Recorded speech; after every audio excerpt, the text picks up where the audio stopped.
to Vision Pros Live and behind the scenes of all of the studio chaos that can occur and the greatness that can occur. Keith, you said you spoke at a couple of events, hundreds of people. You're in Dallas and Flower Mound, which is a good sign to me. And like, okay, that's awesome. And Vision's accredited investors, financial hooplah. I mean, you've carved quite an awesome life out, and you're just really authentic already. So thank you. How the heck, what have you done? What did you do to get to where you are so far? Oh gosh. Real quickly, started my career at Deloitte as a CPA in San Francisco. It's a big deal. It is it was a lot of work. Moved out here from to Dallas, where my wife mostly grew up. My wife is originally from Honduras. In time, we read a book, Robert Kiyosaki, Rich Dad Poor Dad. Great and we book. thought real estate's a good time to get in. And it just so happened, I'd like to think I was brilliant, but I was also lucky getting into real estate in 2010. So started off with rentals, moved on to hotels and apartments.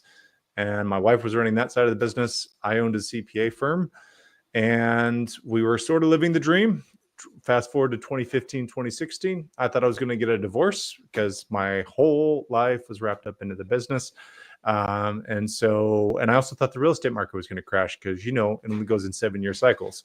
I was so wrong, but we had an exit and spent the next few years traveling the world. Wow. That you already gave me a bunch of resources, by the way. And those of you listening in, Deloitte, look, good, bad, ugly, etc. When you're a name that's known worldwide, you've done some things right.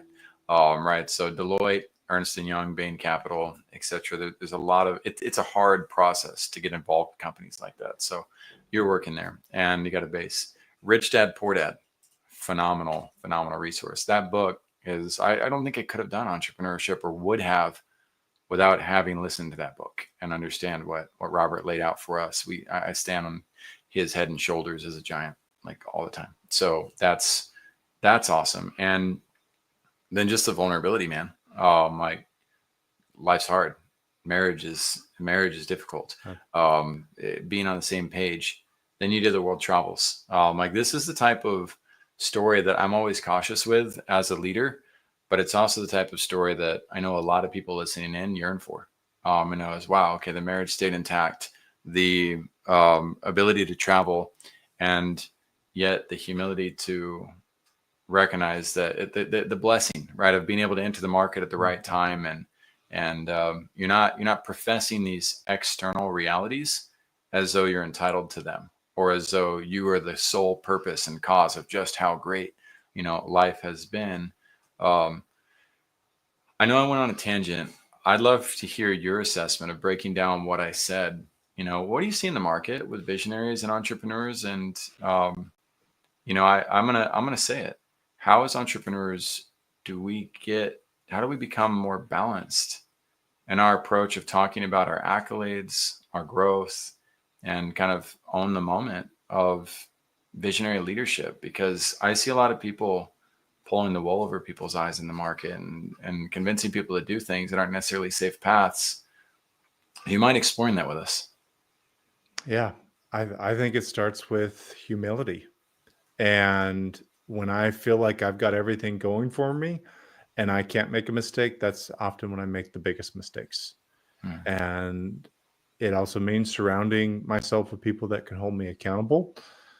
And frankly, probably one of my toughest times was after I sold the CPA firm. I went from hundreds of what felt like important people needing me all the time to crickets. And then trying to start my new business now in 2019, I had nobody respond for the first 3 to 6 months. I thought I was just going to put an ad out there and everybody's just going to flock to see me. And since then, working on something new means that there are new lessons to learn along the way. And I am still learning, still growing. And as a leader with employees, it means that there's a balance between showing vision and also having the humility to share that vision with them and get their feedback and take hard criticism, constructive criticism. I love that. That's, again, it kind of like, It highlights a lot of the things that I see visionaries overlook constantly. And I love that. So one of my friends, Cesar Torres, he talks about the difference in the pretenders in the market and the contenders, and the reality that there are far fewer contenders. We speak to you, those who lean towards the contenders, those who lean towards this humility. And I don't want to box you in, but your story just reminded me of one of my favorite Mickey Mouse cartoons growing up. And What, Goofy? right, there you go.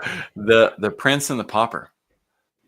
So there's this old story of a prince and a pauper who happen to look identical, and a pauper being a peasant, right? And they switched places in life. And so the prince had the opportunity to see what life was like not as a prince, and the peasant had the opportunity to see what life was like as a prince. And you had this awesome business that was hundreds of employees growing really well. Then you switch, right? You sell the business, you start a new one, and you had an opportunity to see that, oh, it's not like some magic wand cure of like turn the light on, turn the light off, turn the light on, turn the light off. You saw something new. Most people don't get that experience, but so I'm going to just humbly say I had like 5 employees and maybe another 5 to 10 contractors. So I didn't have hundreds. Okay. So I thought I heard hundreds on there. So good. Thank you for pointing that out. So you had a flowing business. You had a practice that was just moving, and then you get introduced to a whole new reality. Right. And I think a lot of entrepreneurs, a lot of professionals that jump into entrepreneurship go through the same experience. Right. And it can be a painful, wide awakening, and it can also be something that you enjoy. So did you enjoy that, or did you hate it? And what's that like to end up in a situation where there's crickets for 6 months? How do you overcome that? One, when I initially sold my businesses, commercial real estate and the CPA firm, my identity was largely tied up in that and feeling important because these wealthy people consistently wanted my attention.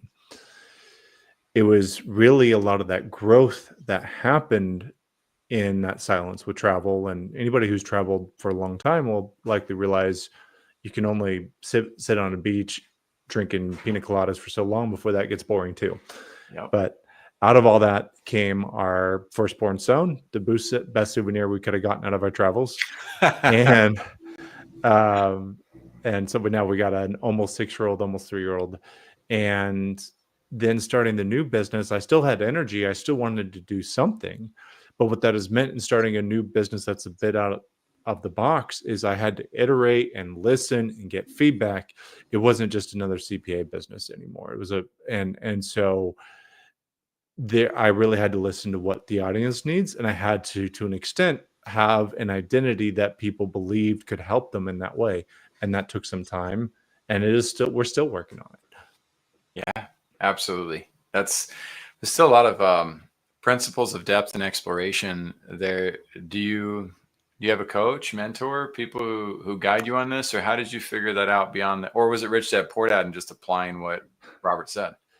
You know what? I found that really hopping around between different coaches and groups for ideas is really valuable. I'll go be a part of a mastermind. I know they want me to stay always and forever, and I've got members that I want to stay always and forever. But the truth is, you pull different ideas, and usually within a year or two, you can pull out 70-80% of what you're going to benefit within that short period of time. Correct. And so there's been different groups along the way that have made a difference. Robert Kiyosaki was one of them. When I was first starting off in this business, there was a coaching group that I was a part of. Really, ultimately, where I have now is I've got, who was an executive coach, has really ultimately joined me in the business because he liked what we were doing. And so in some ways, he's become more of a business partner. But that is part of what I'm looking for next year is where do I need to go? What are the big things I need to work on? And which coaching groups, mentors can help me take that next step. That's awesome. And so those of you listening that want to apply for that, right, apply for it. That's an important reality there. So this guy behind me, his name is LeBron James, and he's got probably over 100 coaches. in his life, right? In all sorts of different aspects. And what Keith's alluding to is it's not a matter of being disloyal entrepreneurs, visionaries. It's a matter of recognizing that different people provide different solutions at different capacities during different seasons and different moments. And so you can be loyal while also having healthy boundaries, and recognize that there's lots of different directions to move. Now, you also talked about the golden handcuffs a little bit. And so for those of you who've never heard of that term, the golden handcuffs, I had those at Lifetime Fitness. I had a marble desk. I was a single man.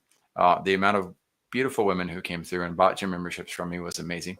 Right. And I had all these things. I had air conditioning. It was a $36 million fitness facility. I mean, I was the man of the club, if you will. Like, that's what it felt like working there. And when I decided to leave that, to settle in on one potential relationship, I ended up in door-to-door security systems, selling security. And I had done that in Uruguay for 2 years. And so I remember that first day, I felt like I was walking with cinder blocks on my feet because it was hot. I was like, all right, I'm used to this. I miss my office. Okay. I'll be all right without this office. Dang. Like, the leads are coming to me. I hadn't even gotten to my first door yet. I was like, this is totally different. What am I doing? Do I really want this? So it is, whenever you're ready to potentially leave a scenario. I love that you chose the word identity because of a different book. You can't teach a kid to ride a bike at a seminar. The first chapter of that book is one of my favorite chapters of any book of all time. And it talks about your role versus your identity and how to value what I feel is most important in life, which allows us to make those types of jumps to the uncertainties, to the realities of things that can drive our life to even greater levels of purpose and focus. And that's really what the visionary path is all about. So we've never done an intro like this, by the way. This is very different, Keith, but you've inspired something, and that's key, right? I follow my intuition on inspiration. And just want to honor you for that because you've unlocked something new. I want to dive into 3 resources. So what are 3 resources that have gotten you to this point in your journey that other visionary leaders may benefit from? If I had to pick, probably from the biggest things that I'd want anybody else to read, there's a couple. There we go. Is that Dan Martell? So you're also the first person to go to a bookshelf like me on a show. Thank you. I'm not alone. Who Not How. Buy Back Your Time. By who? Who Not How by Dan Sullivan. This is about how to scale and pick the right person. Buy Back Your Time is the book to read before that, and really how to hire a virtual assistant, somebody who's truly capable and can take care of what you need. I'm going to interject on that one. Buy Back Your Time by Dan Martell. Do you know what Dan Martell's hiring Bible is? I don't. It's this guy right here. So we're going to level that up. Hiring on Purpose. Okay. By Max Hansen and Brian Moore. Dan Martell and I were in a mastermind session together, and he was answering the question about how to get me to the next level. And he's like, Jackson, I love you, man, and you're being effing selfish. He's like, you're ready to grow. He said, the book you want to read is Hiring on Purpose. It's my Bible for hiring. So good. I'm liking this trend. What's next? The last one that made an impact on me was Life in Air by Steve Cook. So not millionaire, but how to get the most out of life. And it was really an initial prioritization about me not just going after the money. So I could have stayed in the CPA role, could have continued to grow real estate, but I had been around enough 8 and 9 figure net worth people to know that more money did not mean more happiness. And so this was part of what straightened it out is, what do I truly want? And so what I'm doing now, yes, I make money, but it's not the primary purpose of what I'm doing. If it was, I do things very differently that would yield me a much stronger result. But my goal now is impact. And so there's some things I do differently. So there are no conflicts of interest in the way I do things that allows me to hopefully have a larger impact on more people.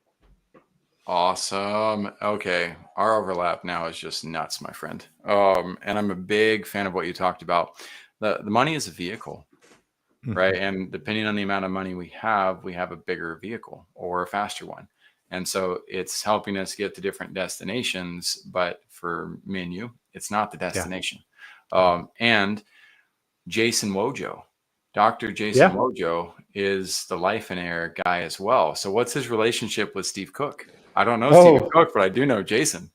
oh, you know Jason. Okay, so Jason Jason runs also was Life and Air. Entrepreneur of the Year of oh, what's their name now? Not Infusionsoft. It's now Keep.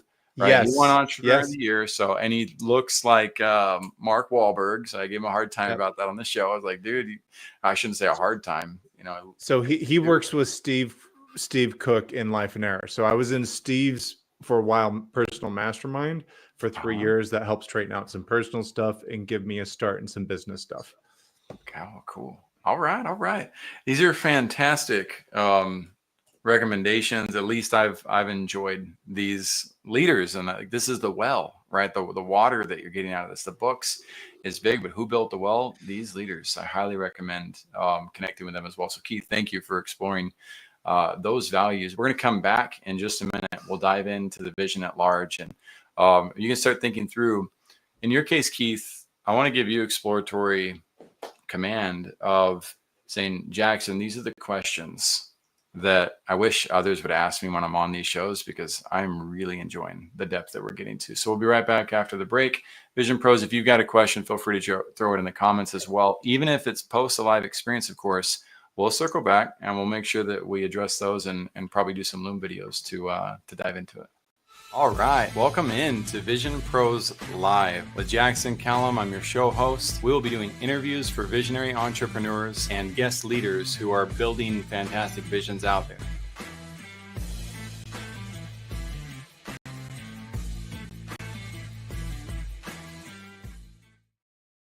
Hey, what's up, everybody? Welcome into another episode of Vision Pros Live. I'm your show host, Jackson Calame, founder and CEO of First Class Business, and I'm excited to dive even further into what Keith Blackborg is up to. He said it. The key is humility. He lives and breathes it. He has a lot of reasons to not do so, and most people in his situation, circumstance, environment don't know what humility is, don't know how to leverage it. My friends, it's one of the most misunderstood virtues in our language. And my hope is that we will inspire you today to dive in deeper into what is it? How can you maximize your strengths and your superpowers by understanding how to cultivate humility in your own lives? So listen for that as Keith and I continue to talk. Before I bring him back on stage, though, a couple of other resources that we recommend for you. One being hardtokill.org with Dave Morrow. Hard to Kill. Dave is on a mission to help 100,000 veterans lose 2 million pounds collectively. He's getting ready to expand and build that goal to the even next level. If you know somebody who has served in the military, well, when they come back from their service, life changes dramatically. They don't have the same routines and the same access to resources. And Dave's here to help provide a community where they can get back on track with feeling good, looking good, and going about and doing good. And he's also opened this program now to civilians like myself. I've benefited tremendously from being able to dive in and work out. I've had lots of coaches in my path that have helped inspire me, but I managed to outdo them in terms of staying the skinny fat guy until Dave Morrow. Dave Morrow was able to help me realize how to inspire me to take great action and take care of my health at a higher level.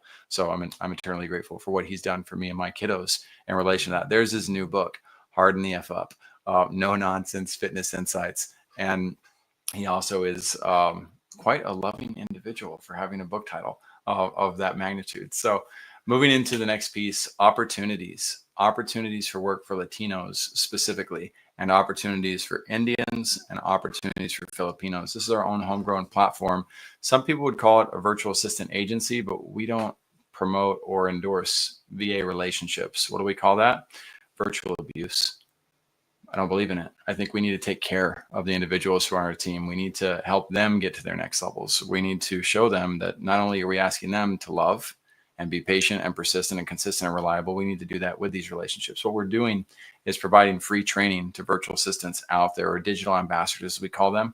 And the goal is to help them within a 90-day period become super rock stars when it comes to helping businesses with growth, but to also know how to recognize companies that are going to honor their goals and what they're up to and doing. So if you know a Latino leader specifically, we do have our show where they can come on and talk about their inspiring story of how they've gotten to where they are. And we would love to be connected to other Latino, Filipino, Indian leaders, and anybody else who might want to take this to yet another country abroad.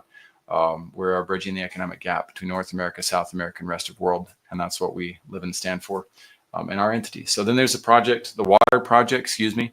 We're not affiliated with the Water Project, but I do love what they're up to.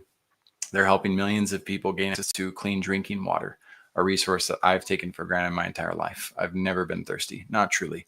And these kids go and fetch water from who knows where for their communities, while the Water Project steps in, helps these communities create what's called a sand dam or borehole well in order to drive clean source of filtered sources of water to these communities.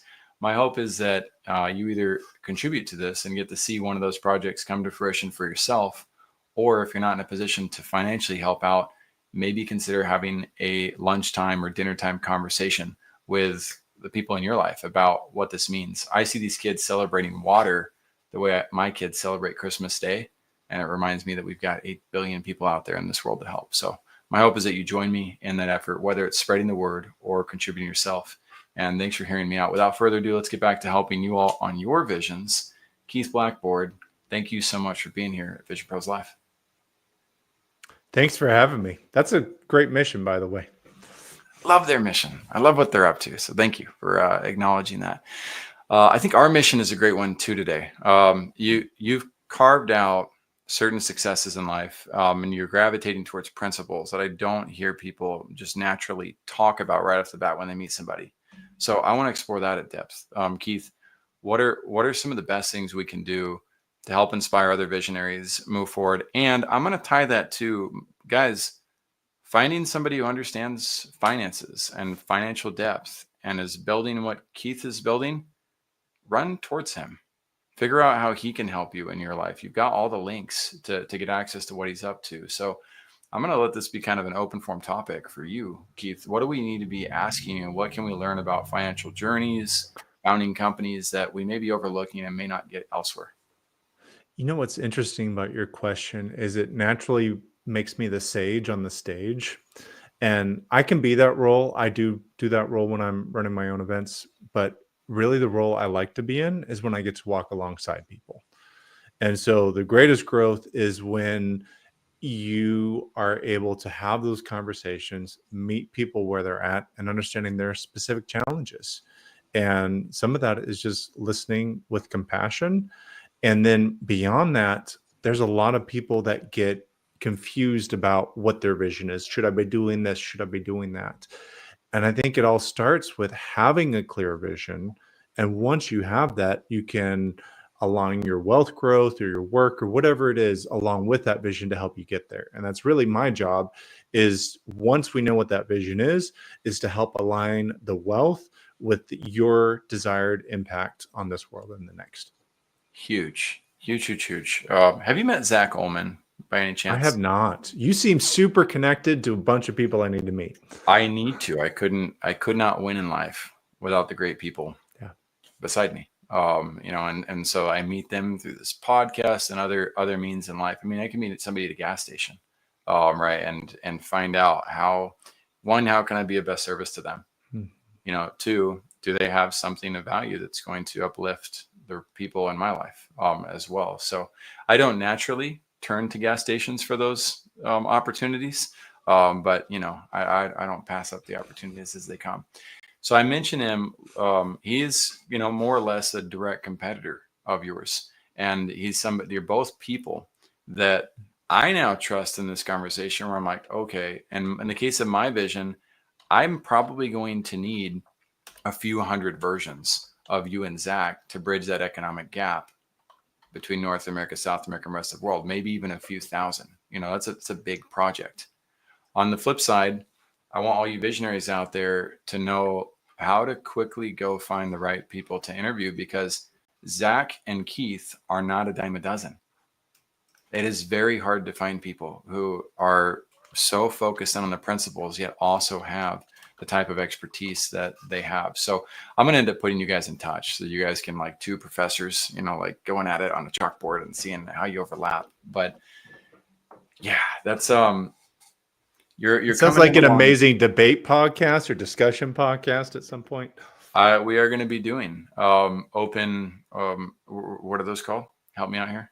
I'm going Panels? to be moderating panels next year. We're probably going to do one per quarter, and I think this is one of the most important panels that visionary leaders can understand. Because let's just face it, visionary leaders, your favorite topic is not finances.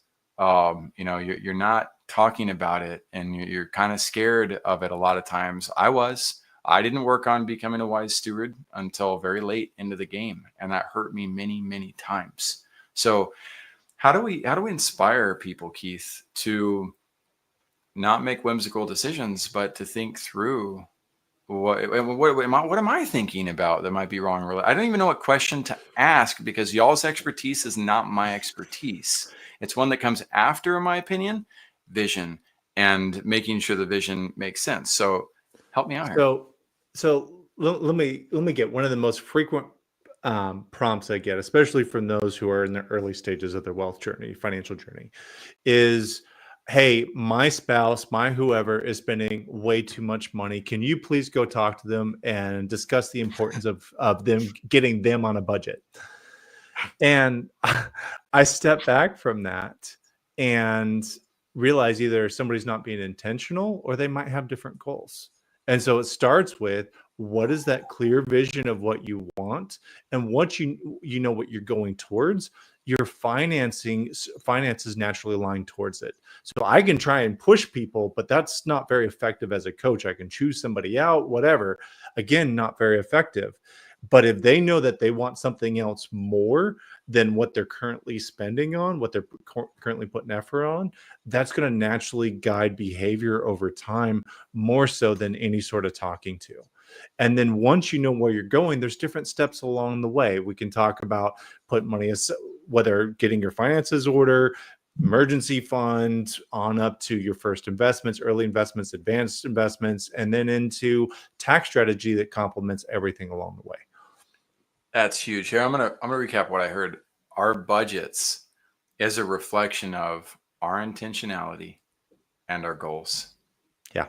Oh, that's huge. And so again, if we're not even keeping the budget, right, then we got to start there too. Of knowing where are we spending and why are we spending on those aspects. So now let's go to the more advanced side. Let's skip spectrums, leave that behind where it's at. Entrepreneurs, visionaries who are there, you might turn this episode off and go start working on that right now, having taken away what you need for your life.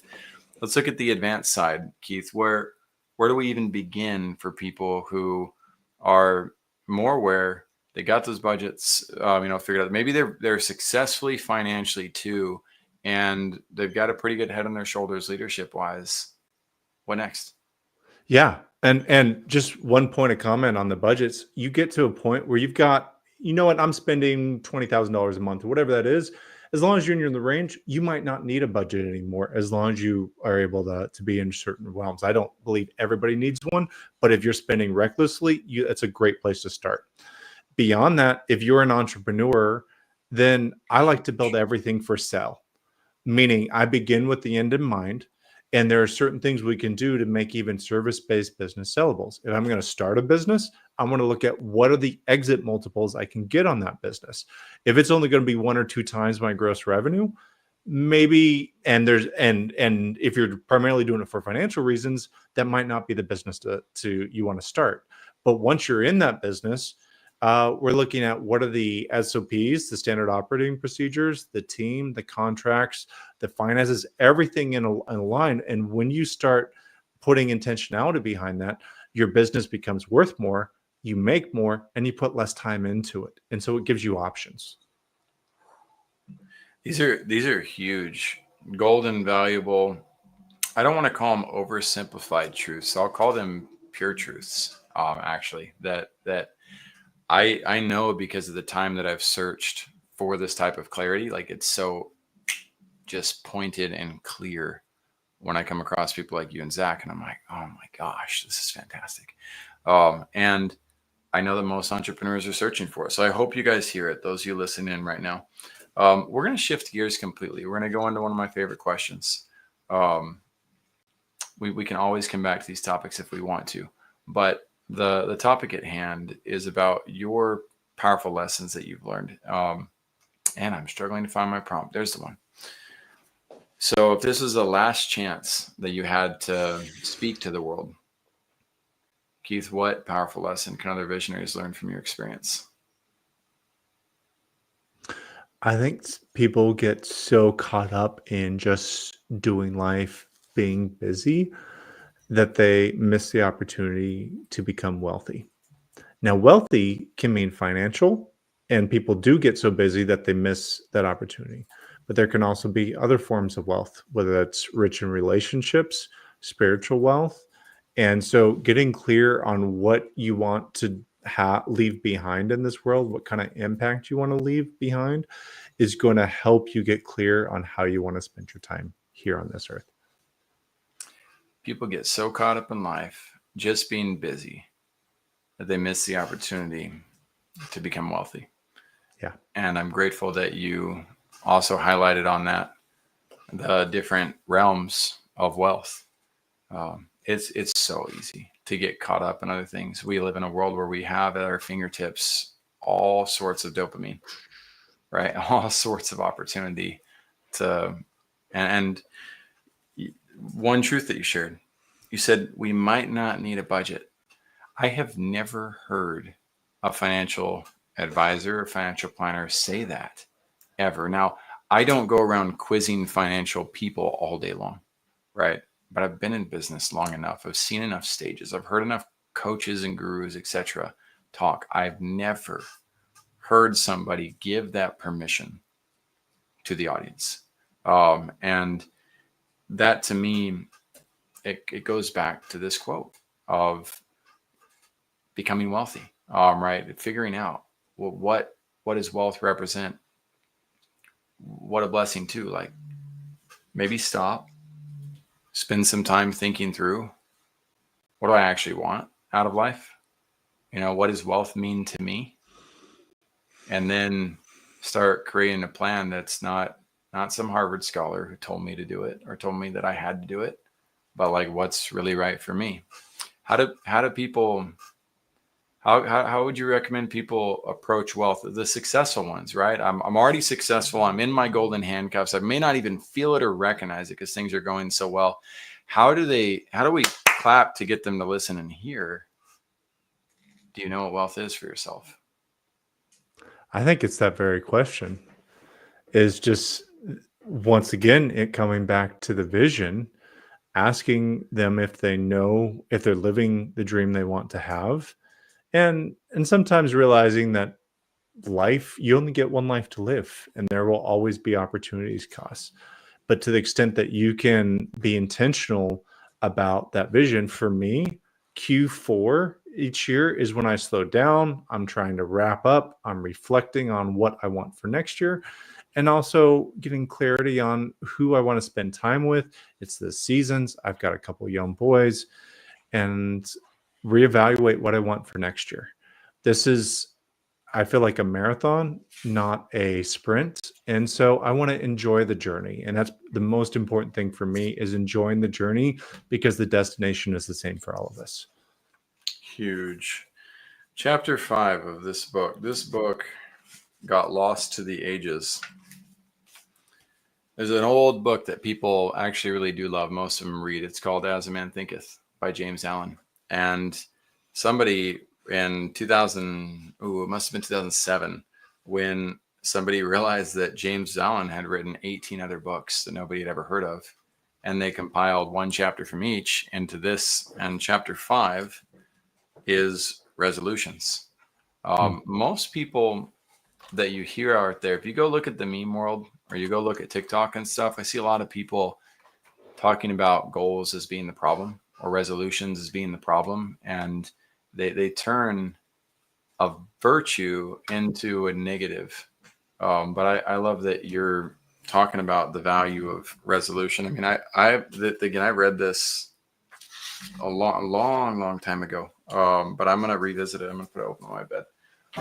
That way I've got it right here for myself. And go ahead. I was going to say goals or vision without any structure often fall flat. So for me, at least in business, I'm on EOS. So I've got my quarterly rocks, the team, there's a weekly rhythm.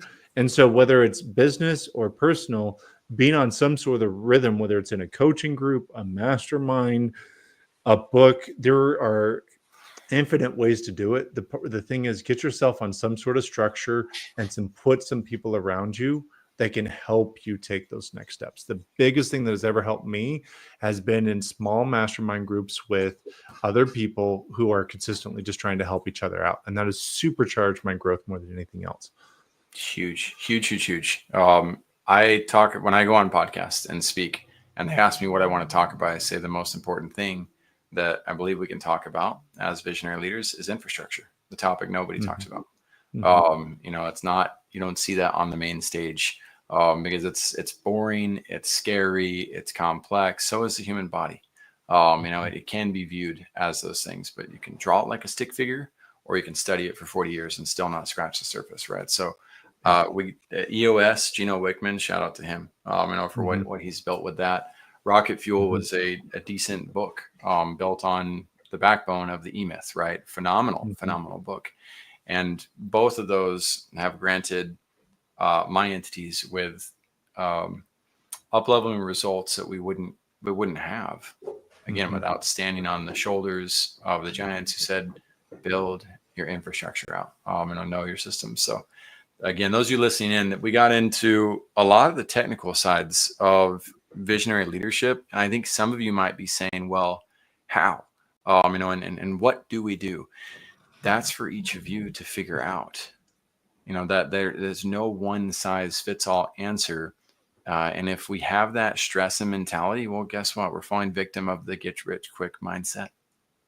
We're falling into the bad habit of assuming that it should be easier than it is. And it's just not. But that also means that you're focused on a destination and the value of your destination versus appreciating the journey. And that's also a dangerous reality for life. And so, Keith, this is a grateful reminder for me. I'm super grateful for the episode. I'm glad that you came on and shared the wisdom that you did. We didn't do any screen sharing today. We didn't highlight Keith's business models and what's there, but I know that those of you who are ready to value what Keith has to offer, you know how to contact him. Go to LinkedIn, go to the websites, go see who he's hanging out with and get involved in those circles. I am actually going to be doing that myself. And I don't say that for most of our guests. I don't feel the need to do that most of the time we have a visionary leader on this show, but in this case, Keith tells me to go away. I plan on knocking on his door. So Keith, anything you want to add before we wrap up today? Jackson, it's been a pleasure to get to know you. It's great to meet a kindred soul, and I love the wisdom you've been sharing. Thank you. Visionaries listening in, the action steps are below the video. The resources, I'll try to get those as fast as possible together. Those will be below there as well.